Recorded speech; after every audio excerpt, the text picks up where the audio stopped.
Bismillahirrahmanirrahim. Assalamualaikum warahmatullahi wabarakatuh. Salam sejahtera untuk anak-anak ibu semuanya.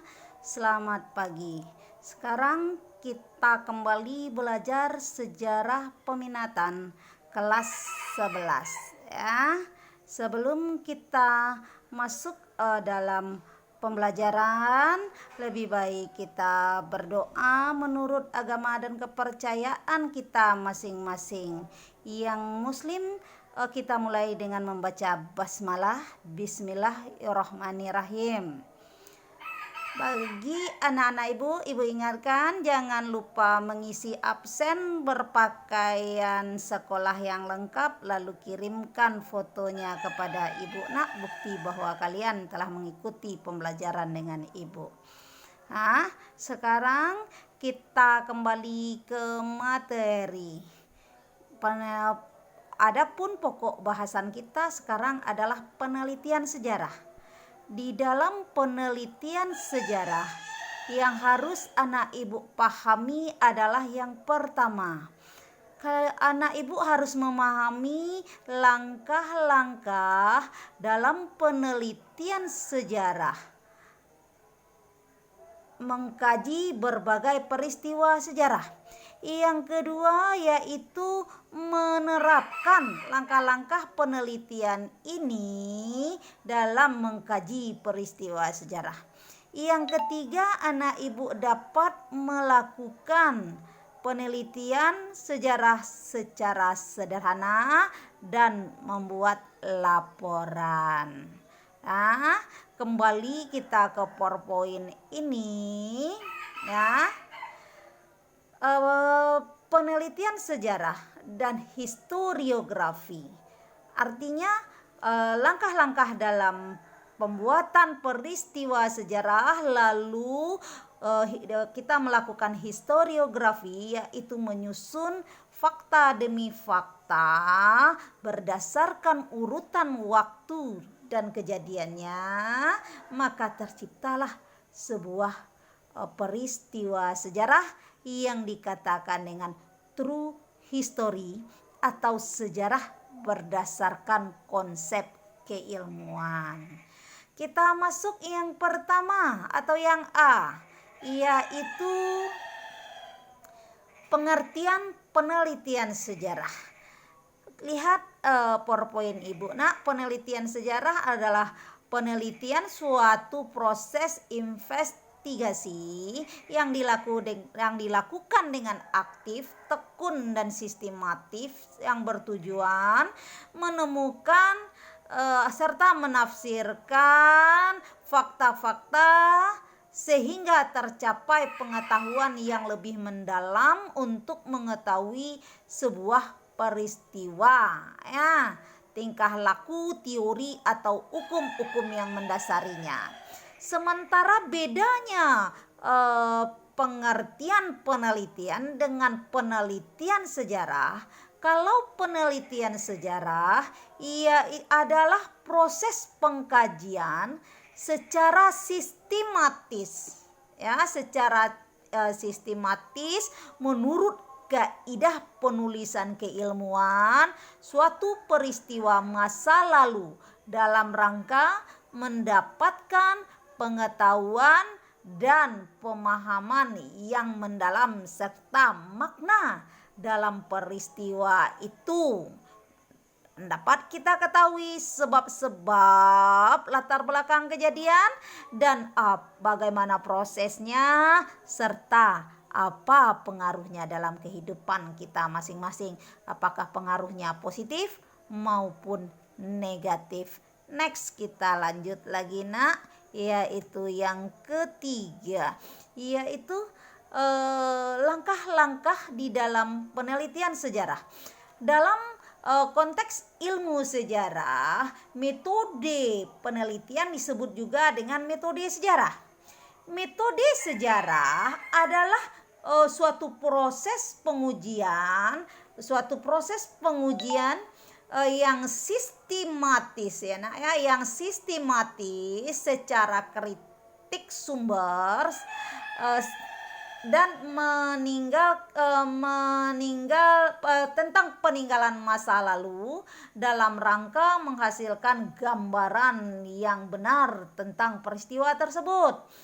Lalu dengan menggunakan metode sejarah secara tepat, maka pertanyaan dasar penelitian yang 5 itu yang tidak bisa kita lepaskan dari penelitian sejarah, yaitu 5W1H, ya.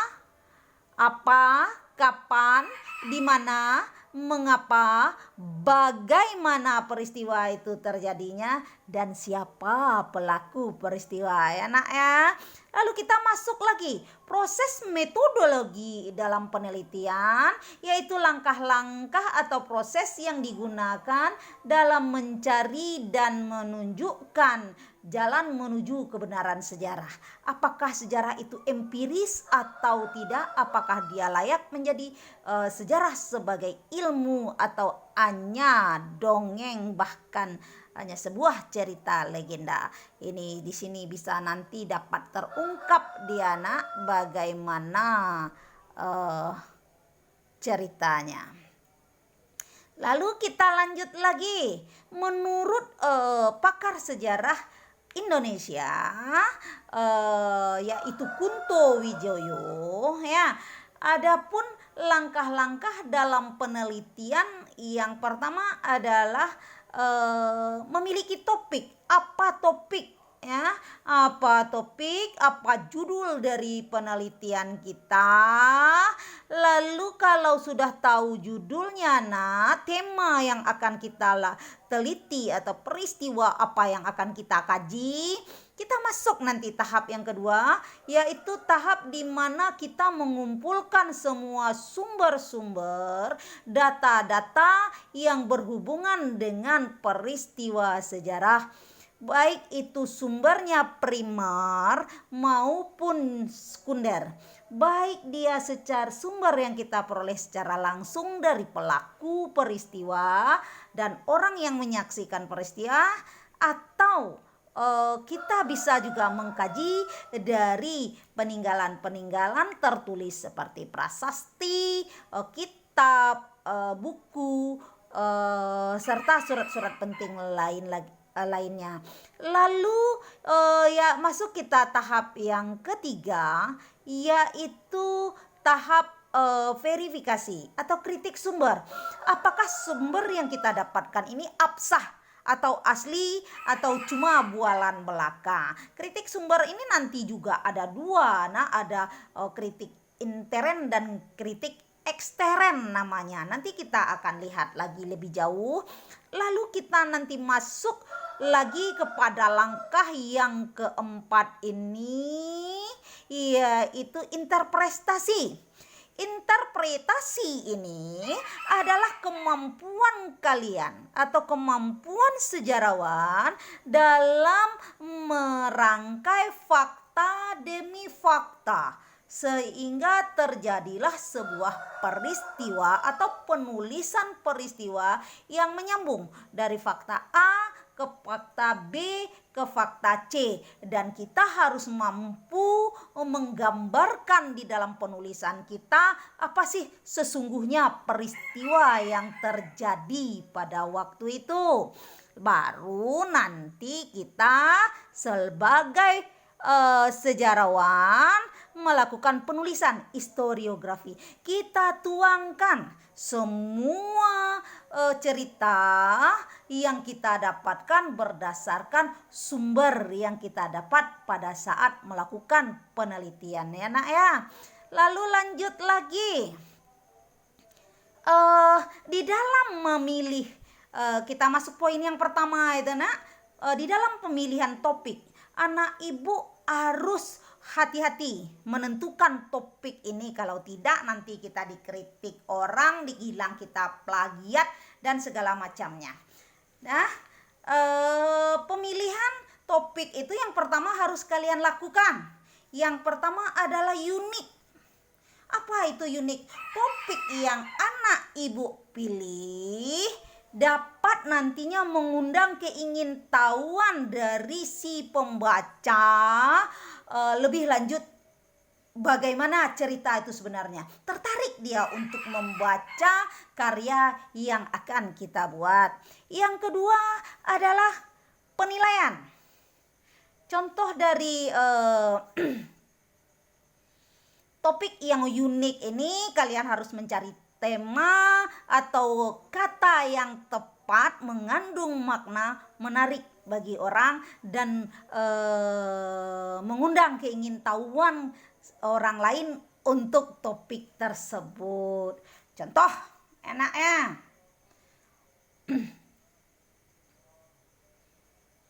kita contohkan saja dalam kehidupan sehari-hari ya. Dalam masa pandemik COVID-19 ini ada dilema dalam pendidikan ya. Maka kita tulis di sana judul kita, pembelajaran yang asik di dalam masa pandemik.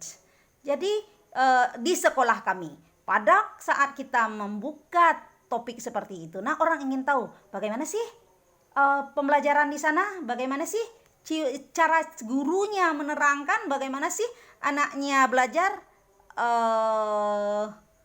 sehingga mereka enjoy, masih tetap pembelajaran menarik di dalam pandemik ini. Lalu kita masuk yang kedua, bernilai. Yang dikatakan dengan topik yang bernilai ini adalah penting ya, penting bahwa penelitian yang kita lakukan penting untuk pengembangan ilmu pengetahuan dan berguna dia bagi masyarakat. Nah ya, unsur-unsur yang digunakan ya, atau yang dijadikan dalam penelitian mempunyai satu kesatuan ide. Jangan banyak-banyak nak, cie-cie saja. Yang penting kalian harus duduk untuk menguasainya. Yang kedua harus original. Original ini belum ada penelitian-penelitian lain yang terkait dengan penelitian yang kita lakukan ini. Lalu yang kelima adalah praktis. Data yang dibutuhkan sesuai dengan yang kita butuhkan. Ya, dengan kemampuan sumber daya yang dimiliki oleh si peneliti. Kalau kita tidak sanggup melakukannya, nak, jangan dilakukan, karena memang dia tanya dulu kemampuan kita, sejauh mana kita mampu dalam mengkaji sebuah peristiwa. Yang kedua, kita masuk langkah penelitian yang kedua, yaitu heuristik, yaitu pengumpulan data, pengumpulan bukti, mencari sebanyak-banyaknya fakta-fakta, bukti-bukti yang terkait dengan peristiwa yang kita kaji. Nah, lalu bukti sejarah ini bisa dia berupa benda, bisa berupa aktivitas manusia pada masa lalu, dan memang itu merupakan pendukung kebenaran dari peristiwa yang akan kita kaji. Lalu data yang kita kumpulkan atau informasi yang kita dapat menjadi dasar bagi analisis dan interpretasi kita dalam menuangkan nanti peristiwa sejarah.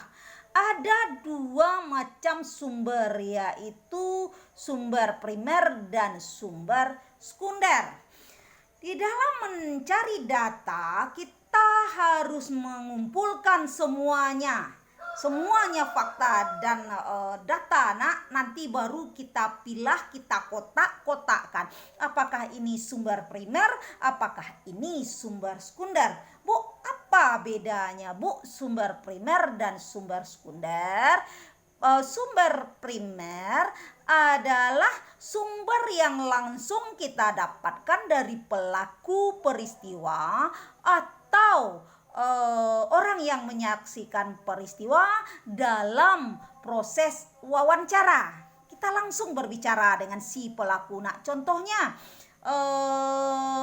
pemberontakan DI, TII di Jawa Barat, maka kita akan langsung menanyakan dengan misalnya bicara dengan Kartosuwiryo sebagai pimpinannya atau orang-orang yang berada di kitaran daerah yang dilewati oleh tentara yang dipimpin oleh Kartosuwiryo. Nah, lalu ada juga berupa benda, foto. Kalian lihatlah foto kalian pada masa kecil, lalu lihat lagi waktu TK, lihat lagi waktu SD. Dia akan berbicara nak tanpa menuliskan kata-kata. Ini terjadi tahun ini, bagaimana begini. Dia akan bercerita. Karena satu gambar atau satu foto akan menceritakan 1000 makna ya nak ya. Begitu juga dengan artefak-artefak atau alat-alat yang dipakai oleh masyarakat pada waktu kejadian itu. Lalu yang kedua adalah data sekunder. Data sekunder berupa buku, koran, majalah, atau tinjauan penelitian yang dijadikan referensi bagi kita, karena memang ada data yang kita perlukan dari sana. Mengapa buku koran itu dikatakan sebagai sumber sekunder? Karena koran, buku, majalah itu sudah pendapat orang lain atau opini seseorang tentang peristiwa. Sudah ada tanggapan orang lain nak, sudah masuk ide dan imajinasinya dalam penulisan sumber ini. Maka dia dikatakan sumber sekunder atau sumber kedua. Sekarang kita masuk lagi kepada macam-macam sumber. Macam-macam sumber ini, sumber itu bisa dilihat sumber tertulis. Sumber tertulis bisa kita dapatkan dari prasasti, buku, naskah, dokumen secara tertulis atau arsip-arsip penting dalam negara. Lalu sumber lisan. Sumber lisan adalah sumber yang didapat secara oral. Ya, secara oral langsung dari seseorang, baik itu rekaman video atau video maupun film. Seperti maaf ya nak ya, sekarang ibu suruh anakku bukalah YouTube, dengarkan kalimat Soekarno dalam memproklamirkan kemerdekaan. Pada saat kalian menonton film itu, pernyataan Soekarno, proklamasi kami bangsa Indonesia. Saat Bung Karno menyatakan kalimat itu nak, itu dapat dikatakan sebagai sumber ya, lisan. Lalu sumber benda adalah semua barang-barang, alat-alat yang bisa dijadikan sebagai referensi. Lalu kita masuk lagi verifikasi. Verifikasi ini adalah kemampuan kita untuk menguji keaslian dan kebenaran dari fakta, data yang kita peroleh. Lalu kita lakukan ujinya, kita pilah-pilah dia nak. Tengok di sini sayang, nampak nanti dia di sini ya. Lalu kita masuk lagi kepada kritik atau verifikasi. Ada 2 kritik kata ibu tadi, kritik ekstern. Kritik ekstern atau verifikasi terhadap keabsahan, keakuratan atau keaslian dari informasi yang kita dapat. Contoh ya nak, ada misalnya prasasti. Prasasti itu kita bisa lihat dari bahan batunya. Kalau tidak ada kalau tidak ada dia menyebutkan tahun. Atau dokumen itu bisa kita teliti dengan meminjam ilmu lainnya. Kita melakukan tes terhadap kertasnya, atau kita bisa metes dari bentuk ornamen barang-barang yang kita gunakan sebagai sumber. Lalu kritik intern. Kritik intern ini adalah kepercayaan data yang memang akurat tentang isi dan informasi yang kita peroleh dapat dipercaya atau tidak. Itu dia. Kita lihat siapa sih yang berbicara. Kalau berbicara kemerdekaan Indonesia, yang berbicara itu siapa? Apakah rakyat Indonesia ataukah orang atau bangsa lain? Kita lihat contoh yang sangat signifikan itu ya kemerdekaan bangsa Indonesia. Kata orang Indonesia, kita merdeka sesuai dengan proklamasi yang dilakukan oleh Insinyur Soekarno dan Dr. Andes Muhammad Hatta, yaitu tahun 45. Tetapi secara de jure, secara hukum tertulis, kita merdeka setelah ada pengakuan dari bangsa lain, setelah adanya konferensi meja bundar. Di sana kita mendapat pengakuan secara hukum bahwa Indonesia merdeka pada tahun 1947. Lalu kita adakan lagi, kita masuk tahap yang berikutnya, yaitu historiografi. Demikianlah sampai di sini dulu pembelajaran kita, Nanti akan Ibu kirimkan modul ini kepada kalian. Baca dengan baik-baik ya. Pahami dengan seksama ya. Kalau ada yang tidak paham, tanyakan kepada ibu, bikin ringkasan dan catatan di buku catatan ya, nanti dikumpul saat kita bertemu di sekolah. Selamat belajar anak-anakku. Tetaplah semangat pada masa pandemi COVID ini. Semoga dan sama-sama berdoa kita masalah ini cepat berlalu.